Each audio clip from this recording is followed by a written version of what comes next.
Hello, everyone. I come in with a great thought. What if every adult in America had at least $100,000 in their bank account? What would happen? Well, I can name three things right off the top. Crime would go down, drug abuse and alcoholism would go down, and the economy would be so strong that we would have better politicians because they wouldn't have all these scare tactics to run on, and many more. The overall country would be happy. And we know that these white supremacists, they hate happiness, because they thrive on hate and madness and chaos, you know. Now, how would that be even possible? For one thing, every child would have a already a savings account when they're born. The parents would be have incentives to invest in their child. They would get paid to go to school. They would get paid to get the job. They would be paid to write a book, to read a book, to go to the library. Um, they will have free education, good education. Parents would be educated, and they would have decent wages. Okay. Now, we've already heard some black men talking about they want to build general wealth. They said they had money when Trump was in office, so they don't care if he's a thief and a fraud and a rapist and a racist. That doesn't matter. As long as they have money. They don't care about anybody else having money. They don't care about anybody else's kids having money. And that always makes sure that your child may have some money, but you got a child down the street that ain't got no money. And that child is going to break in your child's house and steal what she got or he, and you're going to be left with nothing or maybe dead. That child's going to be in jail for the rest of their life or dead. You're going to have the whole crab in the barrel thing just keep on going. Mass incarceration, drug abuse, overdoses in the streets. But your child got money. That's all that matters. That's all that matters to these people. And that's a doggone shame that, and you know what's causing that? Black people putting in black people's mind that that's all you need to get ahead. That's all you need to live.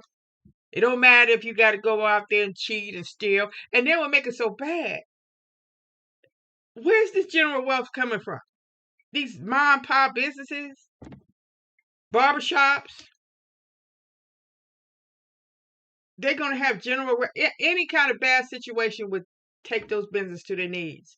Selling toilet paper, toothbrushes. Yeah, they make good money because people got to get their hair cut. The beauty salon, you got to get your nails done and your hair swift up. And but if you ain't got no businesses or a business downtown or 5 or 10 employees or international or black owned suppliers, what you doing? Perpetrating a fraud. That's what you're doing.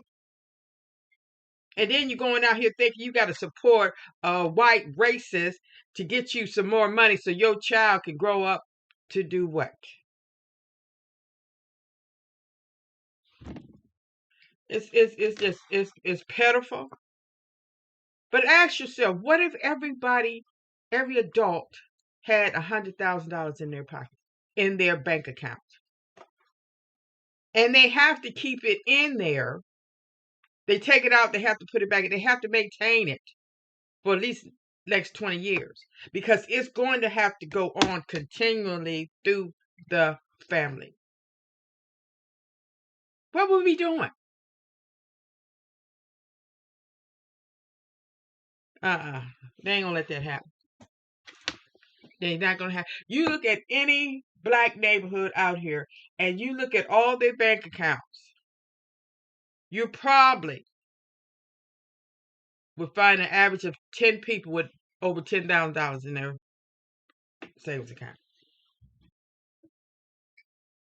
And a lot of us out here are just struggling week by week, waiting on the next paycheck. As soon as you get the paycheck, you're waiting on the next paycheck. And you have these people out here that thinking, oh, if they have money, they ain't gonna want to work. I heard them saying that. Oh, they're good at that. So their main goal is to keep you working, which is stupid because you're going to work because you have to work if you want to buy stuff. People will be able to build and invest in their community. They don't want a strong America. They want an America that is in a sulking place so they could stay on top in power and have what you ain't got. They go to sleep and wake up happy when they know that they got more than you and they can control you and your generation. Now, I'm going to talk a little bit about Fani Willis. They is just hating on her. Now they got whistleblowers that's going to talk about all the terrible, scandalous stuff she been doing.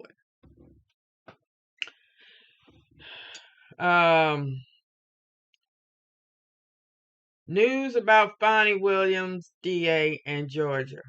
That's the key. Georgia. When she took that job, she knew she was going to be against. She knew what she was going to be up against. And she still, they don't care about them black folks voting in a black woman. And it was some, I'm sure it was some white people too that voted her.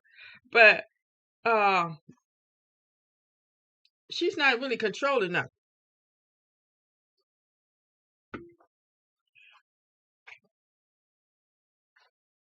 And by her being a woman,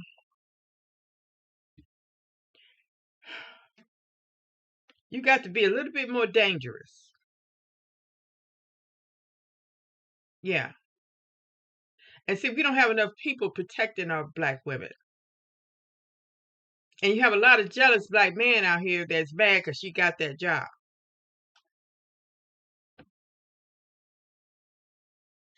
So,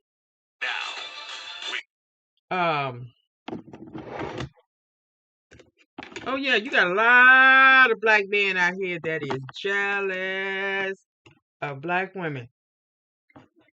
They've been turning black men away from us because we get good jobs and we could always go out there and get some money from the white man because they love some black stuff.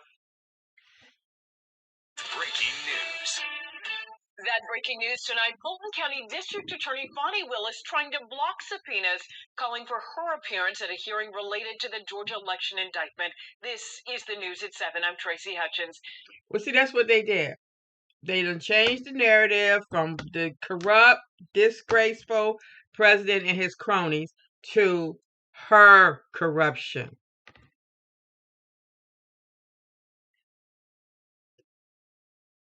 A co-defendant in the election interference indictment against former President Donald Trump has more to say.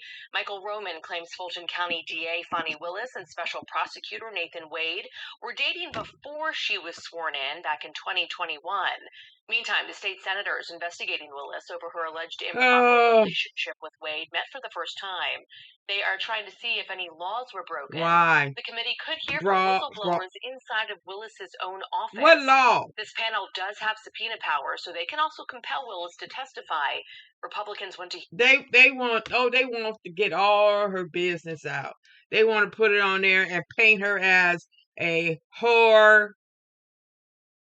Okay, don't look at the fact that she went to law school, that she's been an upstanding a citizen, and she's putting criminals in prison and all that. Don't worry about that. She just a whore.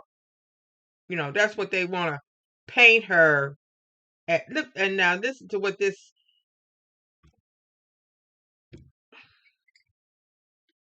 Well, look who's here. Joining us now, Congresswoman Marjorie Taylor Greene from House Oversight. Congresswoman, a pleasure to have you on. Thank you so much for joining us. I have to we've go been deep down inside. About your ethics complaint against Fulton County DA Fani Willis. She's overseeing the Georgia 2020 case against Trump. Can you tell us about your complaint? Yes, I just filed this complaint against Fani Willis because according to the Georgia Finance Disclosure Act, Fani Willis, as a district attorney for Fulton County, is required to file financial disclosures. All office holders, we all have to do this. However, she did not file financial disclosures in 2019, 2021, and 2022. Now we all know about her secret boyfriend. It is now public. She was having a personal relationship with Nathan Wade. Nathan Wade is the prosecutor that she hired and is paying the most money out of her entire team. And he has the least amount of experience. He's never tried a RICO case before. Now, you have the least. Everybody goes into an office with the least experience. You don't wake up one day and have the most experience. Okay? Now, they going all the way back. She did not put in a disclosure. But you know what? They make stuff sound so devious. You know, and then we have to wait and find out that was a lie. See, they don't see lies to them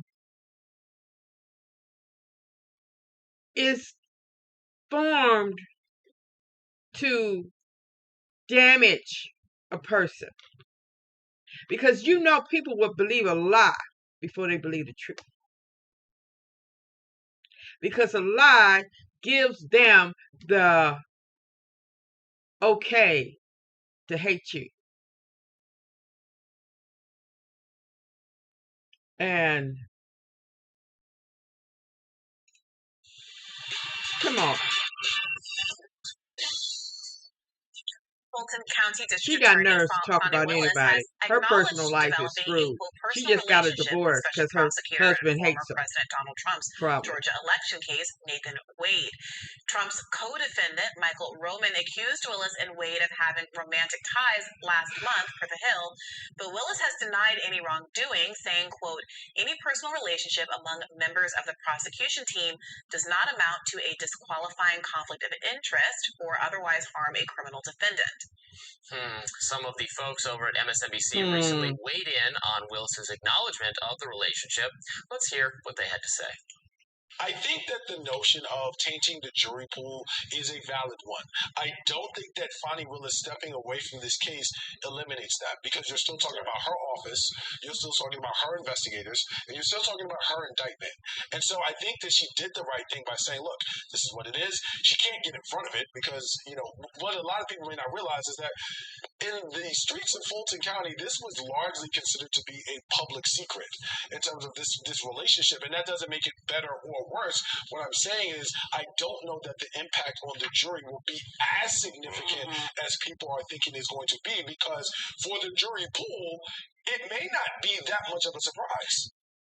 Nathan Wade has not appeared to comment on the issue since Willis acknowledged this relationship. Willis and Wade have been subpoenaed to testify next week on the allegations. People just need to leave the body confused alone about and the posture of this idea that and it's just going focus to on the mind. it's going to bias the jury pool. They worry about the jury pool. The jury House pool. Judiciary Committee subpoenas Fulton County District Attorney Fani Willis as she is in the midst of misconduct allegations. Supposed to go House by Republicans are seeking information on whether Willis used the grant evidence. money meant for an at-risk youth program for unrelated expenses. And Willis is also facing accusations of misconduct that she allegedly hired her romantic partner to be an attorney, Nathan Wade, in the Georgia election interference And what's wrong with case. that? In court filing on Friday, she admitted that she had a personal relationship with the lawyer she appointed to lead the investigation into former President Donald Trump. She shared that she had taken vacations with him. The judge overseeing the case sent an email to the defense attorney who had first accused Willis of misconduct. In her filing, Willis asked Fulton County Superior Court to be able to cancel her evidentiary hearing. Okay. And we brought up former President Trump. He obviously has been making headline after headline with his legal troubles over the past week. So let's dive into that. And Fulton County District Attorney Fani Willis, she's also been embroiled in controversy over the past few weeks. She faces allegations that she had an affair with a prosecutor assigned to Trump's Georgia election interference case. And then this morning on Friday, Jim Jordan, chairman of the House Judiciary Committee, actually subpoenaed her over accusations that her office misused. And that Jim Jordan, he also tried to subpoena Albert Bragg. You know, that's what they do. You see, that's why a lot of black people are scared to mess with these white folks, because they have that subpoena power. They have people got their back. They will lie for you. They will cheat for you. They would do everything to help their guy, even though he is a racist, sexist, rapist, 2 times indicted, fraud. That don't matter. Only thing it matters is the power that he possesses, because he has the most dangerous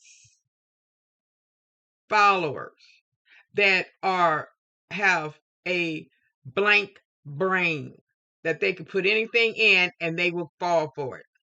Okay.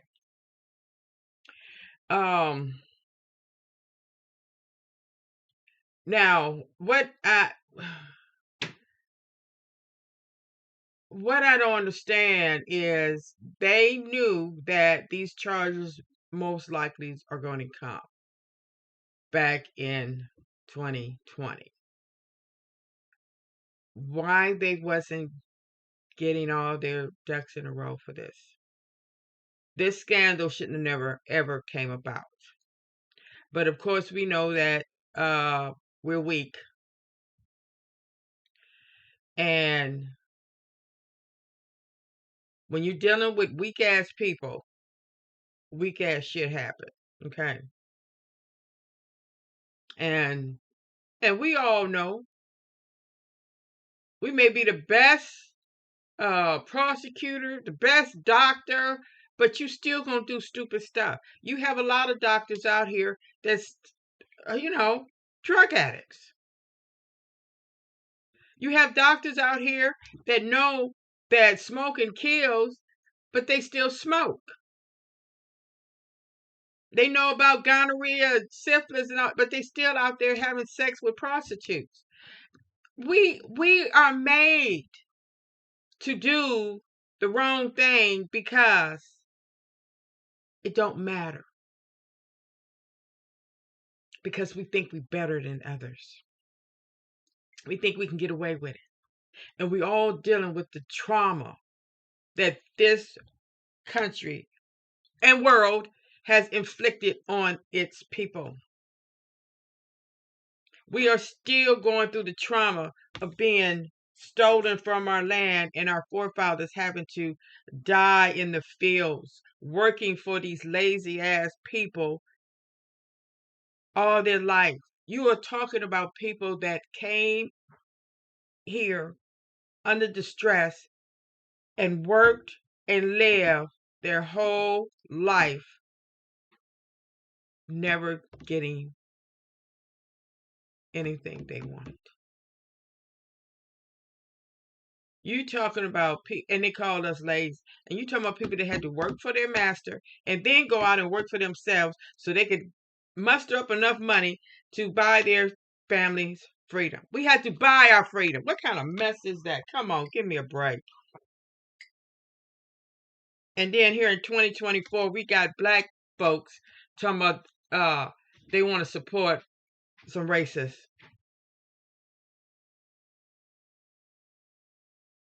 You talking about make America great again? Or you talking about make America dumb as hell again? That's what they should be saying.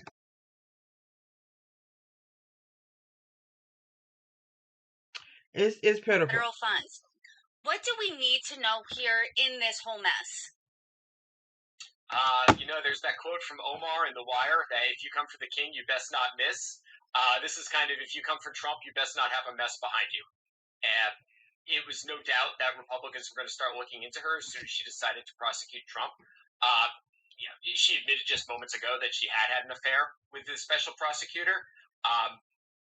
Don't hire people you're having affairs with. That should be pretty simple, but obviously it's an issue you see get broken all the time.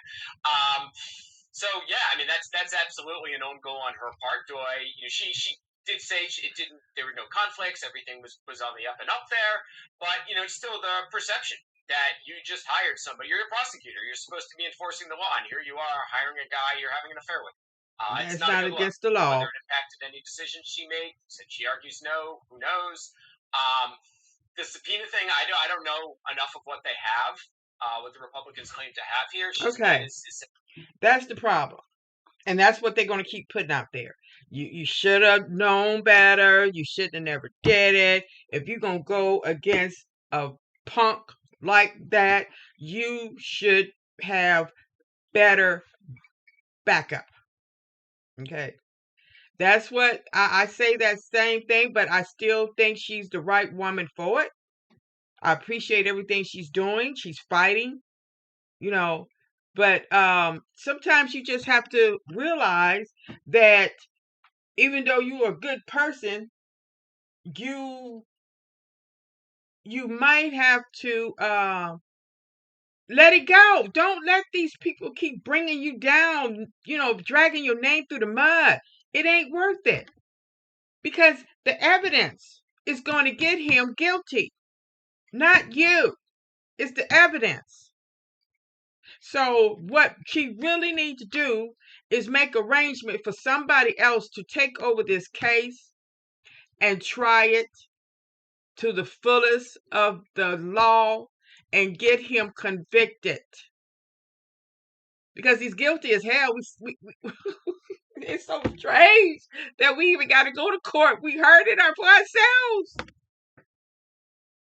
But this is the Justice Department of the United States. So, what I just want to, say to Fani Willis, stop letting these people put your name out there and dragging it through the mud. Just get away, just like, what, forget y'all. If y'all want this sadistic ass man to be y'all president, go ahead, because y'all gonna feel the pain just like we all is. And I'm walking away because y'all can kiss my ass and go straight to hell. I made a mistake, but the evidence gonna get his ass put in jail, not me. And just leave it alone. And let somebody else come in there that we can get back to the main issue. He's a threat to the world. I love you, Fani. You're doing a good thing. I'm sorry that